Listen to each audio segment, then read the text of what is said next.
कभी कभी महसूस होता है कि मैं बच्चों के साथ बच्ची क्यों नहीं बन गई। सिया के साथ एक मॉल में घूमने के लिए गए थे। सिया बहुत दिनों से कह रही थी घूमी घूमी घूमी। मुझे लगा भैया काम तो कभी ख़त्म होने वाला नहीं है, ज़िंदगी का दस्तूर है ये। बच्चे के साथ क्वालिटी टाइम भी हमको स्पेंड करना चाहिए। तो मैं, सिया और सिया के पापा, हम तीनों के तीनों एक मॉल में घूमने गए। वहाँ पे हमने एक गाड़ी चलती हुई देखी। जब हमने ये गाड़ी चलती हुई देखी तो सिया ने कहा मुझे गाड़ी में बैठना है, गाड़ी में बैठना है। मैंने उससे बोला भैया गाड़ी में बैठ कर ही तो आई है, यहाँ तो पैदल चलो। लेकिन बच्चे कहाँ मानने वाले हैं। फिर हमने सिया को ये आर्टिफिशियल छुक छुक ट्रेन में बिठाया और यहाँ पे बैठ के सिया कर रही थी बहुत इन्जॉय। और मेरा तो हमेशा एक ही जगह एक ही काम होता है, वीडियो शूट करते रहना। तो मैंने कहा चलो मैं थोड़ा सा वीडियो शूट कर लेती हूँ कि बच्चे कैसे एंजॉय कर रहे हैं। सिया के साथ सिया के पापा बैठे थे। और ये देवउठनी एकादशी से एक दिन पहले का वीडियो है। ये देवउठनी एकादशी से एक दिन पहले का वीडियो है, जब मैं ये शूट कर रही हूँ। एक्चुअली हम लोग कुछ लेने के लिए मॉल में गए थे, सामान खरीदने के लिए। तो यहाँ पे ये गाड़ी देख ली तो मुझे लगा कि चलो मैं ये भी कर लेती हूँ। के लिए गए थे हम लोग और शकरकंदी, जिसको स्वीट पटेटो बोलते हैं, शकरकंदी लेने के लिए गए थे। क्योंकि शकरकंदी एकादशी पे भगवान को भोग लगती, तो वो लेने के लिए गए थे। तो मैंने कहा चलो थोड़ा सा घूम घाम भी लेते हैं। शकरकंदी तो हमें मिली नहीं, लेकिन हम घूम घाम जरूर लिए। और शकरकंदी की जगह हम बहुत सारी चीज़ें लेके आ गए, जैसे कि शरीफा लेके आ गए, ऑरेंज लेके आ गए, एप्पल लेके आ गए। लेकिन जो चीज़ लेने गए थे, शकरकंदी, गन्ने, मूली, हाँ मूली ज़रूर मिली। एक मूली मिली 14 रुपये की। और उसके बाद सिंगाड़ों की तलाश में मैं पहुंच गई 7 से 8 किलोमीटर दूर मंडी में।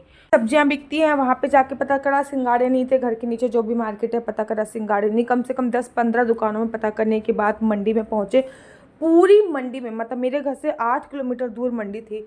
सिंगाड़े लेने के लिए हम 150 रुपये किराया खर्च करके मंडी में गए, क्योंकि भैया त्योहार तो उठाना ही है ना। और फिर मैंने कहा चल मंडी में आ ही चुके हैं, तो वहाँ पे फिर मैंने मंगलसूत्र भी ले लिया, श्रृंगार का आइटम भी ले लिया, थोड़ा बहुत दान करने का सामान भी जो भी लेते हैं। 7 किलोमीटर दूर गए, तब जाके हमें एक जगह सिंगाड़े प्राप्त हुए। 7 किलोमीटर मतलब 40 रुपये पाव यहाँ पे सिंगाड़े हैं। आपके उधर सिंगाड़ों का क्या रेट है मुझे कमेंट्स करके जरूर बताइएगा। 40, यहाँ पे 40 रुपये पाव। तो मतलब 40 रुपए की चीज लेने के लिए हम 100-150 रुपए खर्च करके गए हैं। मतलब 100-150 रुपए आना जाना खर्च करके गए हैं 40 रुपए की चीज लेने के लिए। बात 40 रुपए की चीज की नहीं है, बात यह है कि मिलना भी मुश्किल हो रहा था। इतनी मुश्किल से हमें सिंगाड़े मिले, इतनी मुश्किल से सिंगाड़े मिले हैं। स्वीट पोटैटो तब फिर भी मिल गई, शकरकंदी, लेकिन सिंगाड़े इतनी मुश्किल से मिले हैं। हमने नीचे की सारी दुकानें, हमको मंडी पहुंचना पड़ा डायरेक्ट। मंडी में भी कहीं सिंगाड़े नहीं, केवल एक दुकान पे सिंगाड़े थे, एक दुकान। अब हमारा टाइम काफी ज्यादा हो गया और अब हमें देव उठाने पड़ेंगे, क्योंकि रात रात मतलब शाम काफी ज्यादा हो चुकी है, हम डिले हो। आपकी तबीयत खराब हो, मतलब मेरा पीरियड्स का 5 डेज था। तो मेरे को लगा कि चल यार इतनी बड़ी पूजा है, वैसे तो मैं शुद्ध हो जाती हूँ 3 दिन में, लेकिन मैंने कहा इतनी बड़ी पूजा है, मेरे को हाथ नहीं स्पर्श करना चाहिए, 5वां दिन है। तो भाई साहब, जब आपकी तबीयत खराब हो और आपके हस्बैंड को कुछ काम करना पड़े, तो ना भाई साहब वो गुड़ गोबर कर देते हैं, ये समझ लीजिए। इतनी दूर से घर कमरे के बाहर खड़े खड़े मैं उन्हें बताई जा रही हूँ ऐसा करो ऐसा करो ऐसा करो ऐसा करो। और वो हर साल मैं उनको कराती हूँ, ये हर साल कराती हूँ, फिर भी मुझसे कह रहे हैं मेरे को समझ में नहीं आ रहा कैसे करना है, क्या बजाना है, उठो उठ। डैडी क्या कर रहे हैं? गन्ना। अपना तुम बस इसमें आग पहले थाली बजाते हुए आग लगाओ, थाली बजाते हुए, थाली बजाओ।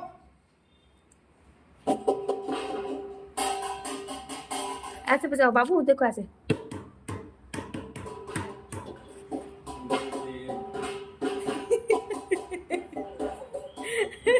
चटकाओ उठो देव जागो देव उंगलियां चटकाओ देव, उठो देव जागो देव उंगलियां चटकाओ। मेरे को सच्ची में इतनी हंसी आ रही थी, इतनी हंसी आ रही थी, इतनी हंसी आ रही थी कि देवता जग रहे हैं नहीं जग रहे ये मुझे पता नहीं था। लेकिन हंसी का माहौल इतना ज़्यादा बन गया था, इतना ज़्यादा बन गया, क्योंकि इनको समझ में ही नहीं आ रहा था कि क्या करना है, कैसे करना है, मुझे नहीं समझ में आ रहा। अरे मैं जब कह रही हूँ कि थाली उठाओ, मेरे को थोड़ा सा इनके पास आना पड़ा, क्योंकि मैं शुद्ध तो हो चुकी थी, लेकिन मैंने कहा ना मेरा 5वां दिन था, तो मैं बहुत ज़्यादा अच्छा, मैं नहीं चाह रही थी कि मैं मंदिर के पास जाऊँ, लेकिन फिर भी ठीक है, मेरे को इनके पास आके खड़े होकर फिर ध्यान से समझाना पड़ा कि आपको ऐसे करना है, ऐसे करना है, ऐसे करना है। मतलब इतना ज़्यादा हंसी मजाक का वो हो गया था ना, समझ में नहीं आ रहा, हंसे जा रहे थे हम लोग। मैंने कहा देव उठाओगे भी कि नहीं उठा पाओगे, कैसे करोगे। हमने चौक पूरा था और उसके नीचे फिर हमने बहुत सारी सामग्री रखी थी। चौक पूरने के बाद सामग्री रखी थी, उसके बाद मैंने कहा था बस आप ऐसे थाली बजाते रहो, पूरा का पूरा सॉन्ग मैं गा दूंगी। और जब मैं गाना गाने लगी ना तब भी ये हंसने लगे, कह रहे ये क्यों बोल रहे हो तुम, राजन है सतीश को वीरा। मतलब एक जब देव उठान का गीत आता है ना तो उसमें एक ये वाली लाइन आती है जिसमें हमको अपने देवर का नाम बोलना होता है और फैमिली मेम्बर के और भी नाम लेने होते हैं। तो मैं तब भी बहुत ज़्यादा हंसे जा रहे थे, हंसे जा रहे थे। मतलब इस बार के जो हमारे देव उठाए गए हैं, इतने हंसी मजाक के साथ देव उठाए गए हैं, इतने हंसी मजाक के साथ देव उठाए गए हैं कि मैं क्या उठाऊँ। थाली वाली बजाने के बाद मैंने इनसे कहा, मैंने कहा ऐसा है जो भी सामग्री देव और हाथ से उठाना है और ये बोलना है उठो देव बैठो देव, उठा देव बैठो देव। कह रहे देवता कितनी देर में उठे यार। मतलब मैं भी वीडियो भी एडिट कर रही हूँ तब भी मुझे सच्ची में हंसी आ रही है कि आखिर चल क्या रहा था। वो सोच के हंसी आ रही थी कि यहाँ पे हमको छोटा सा गन्ना जो है वो 40-50 रुपए का मिला, एकदम छोटा सा गन्ना, ठीक है ना। और हमारे यहाँ पे गन्नों की खेती होती है, मेरे ससुराल में गन्नों की खेती होती है। ऐसे ऐसे पूरे ट्रैक्टर भर भर के गन्ने मेरे ससुर जी लेके जाते हैं। और यहाँ पे जो ये गन्ना रखा है ना, ये 50 रुपए का गन्ना है।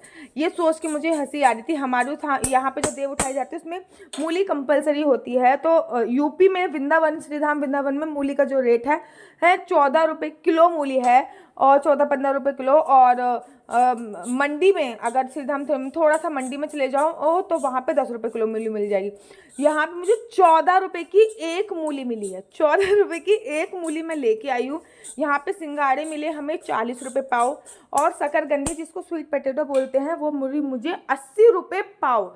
तो मेरे को ये सोच के हंसी आती कि इंसान कमाने के लिए बाहर जाता है और सब कुछ संसाधन छोड़कर इतनी महंगी कमाई, मतलब कमाते कमाते इतने फिर महंगे आइटम खरीदने लगता है, क्या बचा पाता होगा।